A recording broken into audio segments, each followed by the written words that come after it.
NBA Award finalists have been announced. Let's start with the most controversial award this year, and it's the MVP race. Yeah, look at that. We finally got it. I mean, come on, we've been knowing all like the second part of the season who the three would be. It's been the biggest talk in sports media as we speak. So I'm not surprised to see Giannis, Joel Embiid, and Nikola Jokic on the list. And I'm going to still hold on to my original thought that Nikola Jokic will win his third MVP this season. So And I can't help but look at Joel Embiid in a minute, in the middle, in the at the center of attention here. And he is my pick for MVP. I think he's earned it. And, you know, I'm seeing it right now in the playoffs, just like I thought I would. So yeah, MVP for me is Joel Embiid. But I'm actually surprised to see Giannis on this list because he hasn't really had an MVP season overall. Not like Joel Embiid, and definitely not like Nikola Jokic. If you when I see this, I'm like, it just reminds me of like, horse meets where you see like the horse come from behind and try to catch up uh, to the front runners, and that's what I'm seeing here in Giannis Antetokounmpo. But yeah, yeah, Joel Embiid for me. I think though the best move for the NBA would be to crown Joel Embiid as an MVP if they want to move away from the narrative that's been set based off of this controversial MVP race this season. I don't think it is. I don't think it should be. But, again, we'll see. It's Yeah. interesting that all three of these guys are international players. I know. I think Joel Embiid is now an American citizen, but what I'm saying is their roots are international. Yeah, and them being on this list, they're well deserved at the end of the day in their own right. They're well deserved. There can be an argument for all three of them on why they should be MVP. And the argument would be solid. So really it's just about, who the voters are voting for, what they look for in the voting, because there's no strict criteria. Let's just be honest. And so, yeah, whoever wins this award, I think they'll be fine. And if it's going to be the time where Joel Embiid gets his first award, I will be happy for him. Now, moving on to Defensive Player of the Year. Now, this one, there's a big shock for me on here. Didn't see Evan Mobley as a finalist at all. Where did he get those votes from? Where'd they come from? Bots? They came from the bots. Had to be bots. It's like what? Yeah, no, no, no, no. Brooke Lopez, I was anticipating. Jaron Jackson Jr., absolutely. Evan Mobley? Yeah, that threw me off. They just needed a third person. Is that why he was added? I didn't see him. I didn't see it. It wasn't on my radar. I didn't hear nobody talking about him in that way. I'm surprised. I'm shocked to see him on here as well. hmm My guy is Jaron Jackson Jr. Been riding him all season Yeah, long, yeah. leads the league in blocks. I got to go with Jaron. Now, Brooke has really, man, I never seen a player Mhm. of his stature reinvigorate his game this late in his career. It's pretty He did. amazing. Yeah, and I have Brooke Lopez winning the Defensive Player of the Year. I mean, I think that everything that you've said it is correct, and I think he is deserving of the award as well. So we'll see. hmm Most improved player, Jalen Brunson. Oh, just balling, just ridiculous. Shea Gilgis, kind of surprised to see him on here. And then Laurie Markkinen, who I think was the most talked about for this award all season. Yeah, yeah. I initially had Lori Marketing actually, but with the inclusion of Jalen Brunson, who I didn't really see on my list. I mean, he wasn't on my radar as most improved player, but he balling in New York.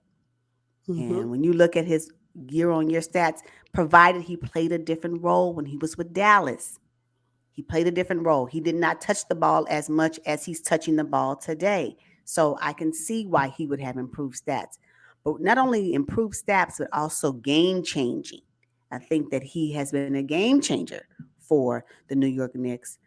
I would say that initially, Laurie Marketing and the Utah Jazz, because they were doing pretty well in the West standings, they slipped all the way out to where they did not even make a play in appearance, changes it a little bit for me, right? Shea Gildas Alexander, likewise balling, but I think that initially I had Laurie Marketing. I'm going to stick with Laurie Marketing because I did have him. I think he has really approved first time All Star.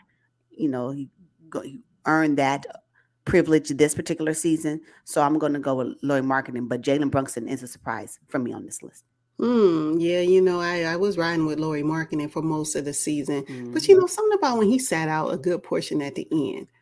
And it Uh, kind of changed my viewpoint on him. Now, Shea Gilgeous, I think he's just on the he's a decent player. He has improved, but I think his team has improved as well. But yes. Jalen Brunson has taken the award for me. Yeah. I won't go with Jalen Brunson Yeah. because Okay. what he's doing for the New York Knicks this season, it got him in the playoffs, like not the play in, but the playoffs.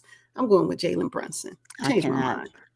and I'm not mad at that. And you have a right to do so. And I can see it. I can see it. Yeah. And then if we're talking about top of mind, if he were to win the award, it would be like, yeah, we can see it. It's one of them because he's currently in the playoffs. It just kind of makes sense.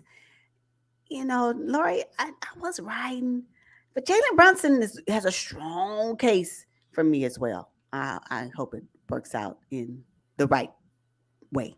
I don't Yes, know. okay. Uh-huh. Rookie of the year. I know you didn't really pick a rookie of the year in our previous I got video. one now. Oh, do you? Jalen Williams. What? Let me find out. He a superstar. Yeah, Oh, he he balling is. on. Oh, yeah, yeah. He a rookie too. Oh, give him a couple of more seasons with that roster under that coach and whatever they got going on right there with the poise and how OKC plays the game today.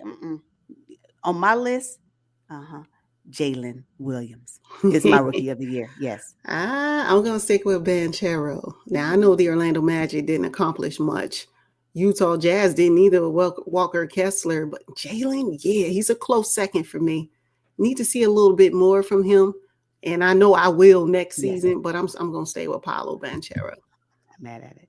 All right, now this one, oh man, this one's tough. Mm. This one is tough. I thought it was a slam dunk for Malcolm Brogdon, but now I'm looking at Bobby Portis and Emmanuel quickly. The way he's coming off the bench right now. Oh Yeah. my goodness. Bobby Portis is, yeah, I agree with you. Malcolm Brogdon was my initial choice, but that Bobby Portis, yeah. The difficulty with Bobby Portis is that without him, the Bucks would still be okay. True. you know, That's true. the Bucks would still be okay with Bobby Portis. The Celtics, oddly enough, would really be okay without Malcolm Brogdon. They got Mm, Derek White. They got Pritchard. They got uh, Grant Williams. When he's not yeah. missing free throws, they have some other pieces that they can move with. I think for me, it would probably be Emmanuel Quickly today because he can be a game changer off the bench for the Knicks. So it's about how well do you play off the bench, but then you really make a positive impact. I think that he quickly from this list of finalists, he's the one. So I've changed my choice to Emmanuel Quickly. And you have the right to do that. What? Right. I'm sticking with Malcolm Brogdon, as I Mhm. mentioned in previous videos. Y'all need to go check out that video as well. Now let's move on to the Clutch Player of the Year award. Now, first of all, First number one. wait. Can we? Jimmy Butler, first of all, he took off the regular season. Like, Jimmy, no, Jimmy, no. And DeMar DeRozan, wait, hold up. Now, DeMar had an opportunity to be clutch in the play-in game. Didn't see it. Didn't see it in the elimination game. However, De'Aaron Fox has been clutch all year long, so he's my pick. I'm sticking with it. However, De'Aaron Fox has been the most consistent. He is the one that will get you the win. Like De'Aaron Fox was and still is clutch player of the year. What are we even talking about? And as a matter of fact, now the league is being funny. Y'all know good and well this should only have one person on this list. Yeah, You should. pulled up Jimmy Butler and you had the nerve to pull up DeMar DeRozan. Stop. Cut What it were their out. votes? Please tell me what the number was. Because I can guarantee you, if the vote count was 100, De'Aaron Fox had 98. Like, Mm-hmm. just be honest. Can I get that? Y'all gonna share the numbers? Because I know for a fact that the Jimmy Butler and DeMar DeRozan numbers were nowhere near what De'Aaron Fox was. No way. This is a joke. You know, All right. oh goodness. And we're back. And here we are again. Here we Like, are again. There should probably okay. Well. Actually, okay. Mike Brown. You got Mark Dagnall, who's done really well with the OKC Thunder, and you got Joe Mazzulla, who's riding on the coattails of Coach Ime Udoka from last season. Stop. absolutely. Stop it. No, Mike Y'all. Brown's a clear favorite. Clear favorite. Ended the 17th season drought for the Sacramento Kings. What else is there to do? Well, change the culture, light the beam, a whole cultural shift in Sacramento right now. You don't think he's going to be the coach of the year? Stop. Yeah. Mike Brown, I've been check our feed. I've been on Mike Brown. I've been writing Mike Brown since the middle of the season. This ain't nothing new for me. Mike Brown, if he can suit up, he would. Yeah. So yeah, Mike Brown, coach of the year for me.